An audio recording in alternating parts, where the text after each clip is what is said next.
우리가 믿는 기독교의 참 메시지는 무엇인가? 복음은 무엇을 선포하는가? 그것은 십자가와 그 십자가에서 처절하게 죽으신 예수님의 죽으심입니다. 이것이 기독교의 복음이요, 복음의 핵심입니다. 그래서 초대교회 때의 메시지는 오직 이 십자가였습니다. 사람들에게 인기가 없고 미련하고 거리끼는 것인데도 불구하고 계속 전파했습니다. 그 결과 그들은 고난받고 끝내 순교의 죽음을 당합니다. 하나님은 사랑의 하나님입니다. 성경에서 하나님은 사랑이시니라 하면서 그 다음에는 반드시 십자가 이야기가 나옵니다. 요한복음 3장 16절 말씀에 하나님이 세상을 이처럼 사랑하사, 사랑 이야기가 나오지요. 그럼 그 다음에는 무슨 이야기가 나옵니까? 독생자를 주셨으니, 독생자를 주신 십자가 이야기가 나옵니다. 요한 1서 4장 10절 말씀에도 사랑은 여기 있으니, 사랑은 여기 있대요. 여기가 어딥니까? 그 다음을 보십시다. 우리가 하나님을 사랑한 것이 아니요 오직 하나님이 우리를 사랑하사 우리 죄를 위하여 화목제로 그 아들을 보내셨음이니라. 이렇게 또 십자가 이야기가 나오잖아요. 사랑은 여기 있으니, 이때 여기는 봉사가 눈을 번쩍 뜨던 기적의 장소가 아니고 보리떡 5개로 5,000명이 먹던 베세다 들판도 아니요, 여기는 바로 주님이 날 위해 피 흘려 죽으신 십자가입니다.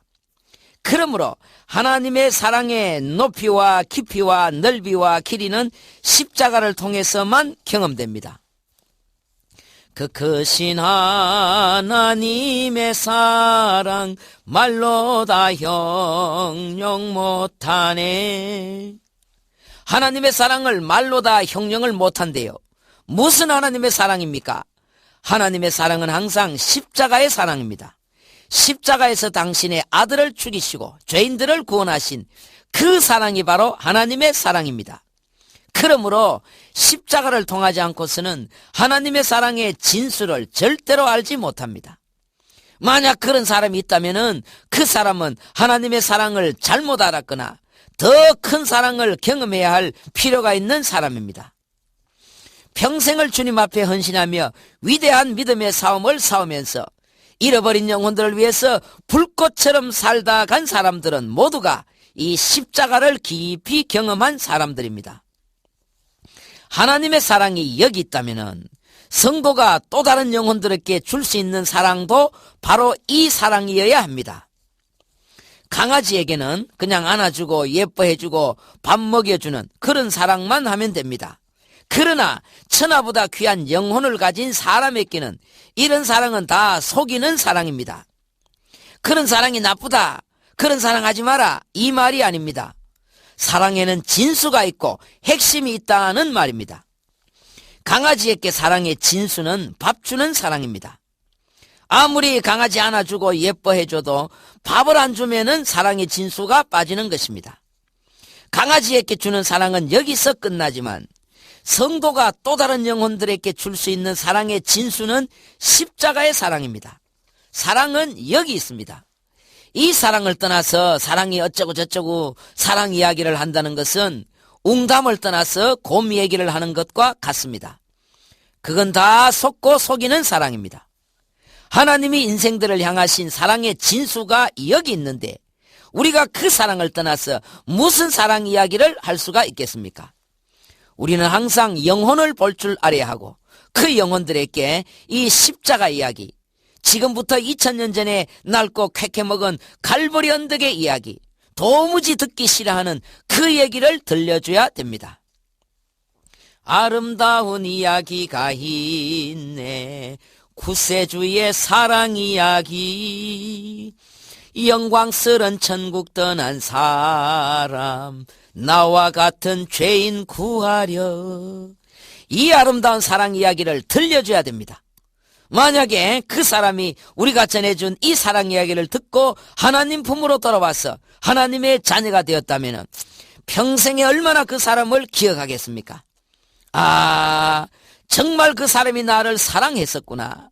내가 그 이야기를 그렇게 듣기 싫어했고 그렇게 귀찮아했는데도 끝까지 포기하지 않고 이 사랑을 이야기를 해주었고 결국 내가 그 사랑을 알게 되었구나. 정말 그 사람이 나를 사랑한 사람이었구나. 얼마나 감격하겠습니까? 실제로 그런 간증하는 사람 이야기를 어느 목사님을 통해서 들었습니다. 시장에서 콩나물 장사하는 사람인데 어떤 분이 와서 콩나물을 같이 따듬어 주면서 그 사랑 이야기를 하더라는 것입니다. 낯선 사람이 와서 콩나물을 따듬어 주니까 얼마나 고맙겠습니까?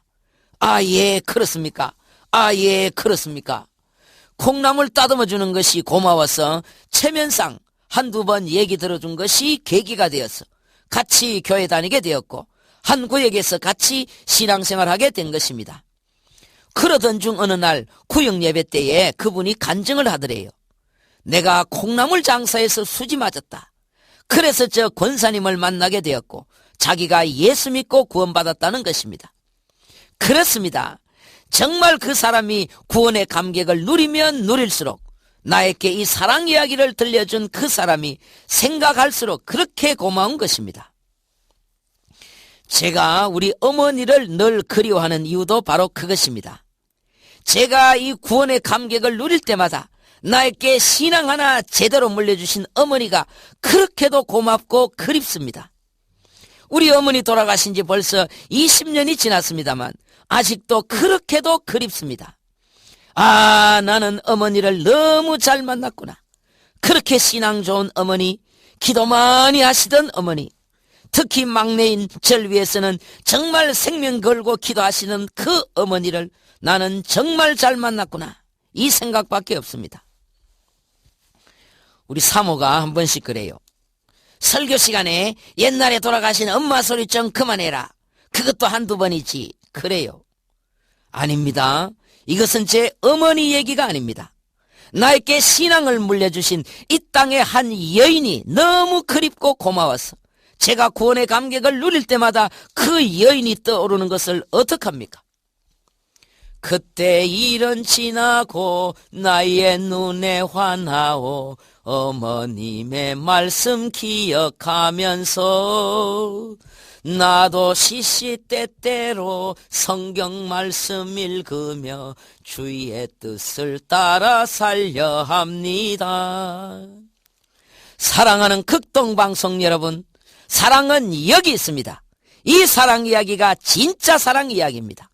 그러므로 우리는 이 사랑에 늘 젖어 있어야 되고 늘 십자가를 그리며 그 사랑을 목말라 하며 삶 속에서 십자가 주변을 늘 맴돌아야 합니다. 십자가를 떠나면 떠날수록 우리가 전하는 사랑에는 힘이 없고 속된 사랑으로 전락해버립니다. 기독교의 신앙은 십자가의 신앙입니다. 기독교의 사랑은 십자가의 사랑입니다. 십자가를 떠나서는 하나님도 없고 사랑도 없고 공허밖에 없습니다. 그런데 이게 알기는 아는데 아직 체험이 안 되지요. 머리로는 아는데 예수님 날 위해 십자가에서 죽으셨고 내가 그 보혈의 능력으로 죄 씻음 받고 구원받았다는 것을 머리로서는 아는데 아직도 내 가슴에는 체험이 안 되지요. 사실 목사인 저도 그렇습니다. 아직도 저는 제 가슴으로 느끼는 것보다는 머리로 아는 것이 훨씬 더 많습니다. 저도 가슴이 약해요. 그래서 저도 답답해서 몸부림칠 때가 한두 번이 아닙니다. 사도 바울은 갈라디아 교인들에게 예수께서 십자가에 못 박히신 것이 밝히 보인다고 했는데 이게 목사인 저한테는 왜 아직도 안 보이느냐 하는 것입니다. 밝히가 아니라 가물가물하게도 안 보이느냐 하는 것입니다. 이걸 뭘 어떻게 해야 되나? 방법은 따로 없습니다. 학문의 왕도가 없듯이 신앙에도 왕도가 없습니다. 계속 몸부림치고 계속 발버둥치는 그 방법 외에는 없습니다. 신앙이라는 것은 그게 하루아침에 되는 것이 아닙니다. 한두 달에 되는 것이 아니고 1, 2년에 되는 것도 아닙니다. 꾸준한 몸부림 외에는 방법이 없습니다. 십자가를 붙들렸고 계속 말씀 보고 계속 기도하고 계속 몸부림쳐야 됩니다. 세상에 어떻게 돌아가건 말건 오직 나는 이 우물 속으로 깊이 들어가는 그 방법 외에는 없습니다. 십자가는 내가 구원받을 때 반짝 한번 필요했다가 그 다음부터는 삶의 뒤쪽으로 밀려나는 것이 아닙니다. 평소의 삶 속에서 새로운 힘과 능력을 십자가를 통해서 계속 공급받아야 하는 것입니다. 우리 인생의 모든 문제는 항상 양면성을 가지고 있습니다. 인생이란 이쪽 저쪽 양면성을 다 가지고 있습니다. 인생이 그렇다면 이런 인생의 문제는 항상 십자가에서 풀어집니다. 왜 그렇습니까? 십자가에는 이쪽 저쪽이 다 들어있기 때문입니다. 사랑과 공의, 가시와 면류관, 생명과 죽음, 능력과 허약함, 이렇게 십자가는 극과 극을 마주보고 있습니다. 하나님은 무한하신 지혜로서 극과 극을 동시에 십자가에서 해결하셨습니다. 그러므로 항상 양면성을 가지고 있는 인생의 문제는 그 양면을 동시에 해결한 십자가에서만 풀어집니다. 고린도 교회는 아주 복잡한 문제가 있었습니다. 4개의 파로 나누어져 있었습니다. 바울파, 게바파, 아볼로파, 그리스도파, 4중으로 일이 꼬여 있었습니다. 누가 맞고 누가 틀렸는지 도무지 판정을 내릴 수가 없었습니다. 이 문제를 한꺼번에 동시에 해결해야 하는데 어떻게 해야 되겠습니까? 이 사람들아, 서로 양보를 해야지. 먼저 사랑하고 먼저 가슴을 열고 먼저 포용해야지. 이런 말을 해야지요. 그러나 바울은 이런 말들을 하지 않고 그때 십자가 이야기를 장황하게 늘어놓습니다. 십자가만이 이리저리 복잡하게 꼬여있는 문제들을 동시에 해결할 수 있는 유일한 해결책이었기 때문입니다. 하나님은 죄인들을 심판하셔야 하지만은 또 당신의 형상을 닮은 인생들에게 영원한 생명을 주셔야 했습니다. 이러지도 못하고 저러지도 못한 양면의 문제를 하나님은 십자가에서 동시에 한꺼번에 해결하신 것입니다. 십자가 속에는 그런 신비한 해결의 능력이 담겨져 있습니다. 인생의 구원도 십자가에서 일어났지만은 인생 모든 문제의 실마리도 십자가를 통해서 풀어지는 것입니다. 십자가는 바로 우리 인생들의 이야기입니다. 여기에는 먼저는 천하보다 귀한 영혼이 걸려있고 또 인생 문제의 실마리가 여기서 풀어집니다. 인생을 살아가는 힘과 능력이 여기서부터 공급되는 것입니다. 사랑하는 극동방송 가족 여러분, 늘 십자가를 생각하십시오. 십자가를 그려보시고 십자가를 묵상하십시오.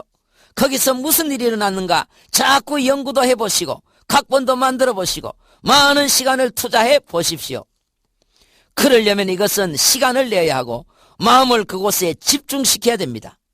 이게 제대로 훈련이 되고 습관이 되면은 우리는 깊은 십자가의 세계로 빠져들 것이고 갑자기 새로운 힘이 솟으면서 그때그때 임마누엘의 역사로 충만하게 되는 것입니다. 우리 주님의 많은 모습들이 있지만은 우리에게 늘 새로운 힘이 공급되는 모습, 늘 성령으로 충만해질 수 있는 주님의 모습은 십자가에 달리신 모습입니다. 십자가에 달리셔서 피를 뚝뚝 흘리시는 주님의 모습을 그려보고 그 속으로 내가 빨려 들어가 보면은 그때 이상하게 힘이 솟고 기쁨이 솟아오르는 것입니다. 축구 선수가 축구장을 머릿속에 그리면은 그냥 축구 시합하는 장면이 그려집니다. 실제 축구 시합이 아니고 머릿속에서 가상 축구 시합을 하는 그때 많은 아이디어를 얻고 축구 감각을 배웁니다. 그때 지혜가 오고 진짜 축구장에서 풀지 못했던 어떤 마디마디를 머릿속에서 연구하면서 그때 해결되는 수가 허다합니다. 우리가 십자가를 계속 머릿속에서 그려보고 묵상하는 유익도 여기 있습니다. 물론 우리가 십자가 사건의 전체적인 줄거리는 다 알고 있습니다. 그러나 그 장면 하나하나를 다시 그려볼 때에 그때 이상한 일이 나도 모르게 일어나는 것입니다. 십자가에서 주님이 인생의 저주를 다 치고 가셨습니다. 그러므로 이제 십자가는 저주는 물러가고 축복만 남았습니다. 십자가는 축복의 알맹이입니다. 늘 십자가를 중심으로 맴도시는 신앙이 되시기를 바랍니다.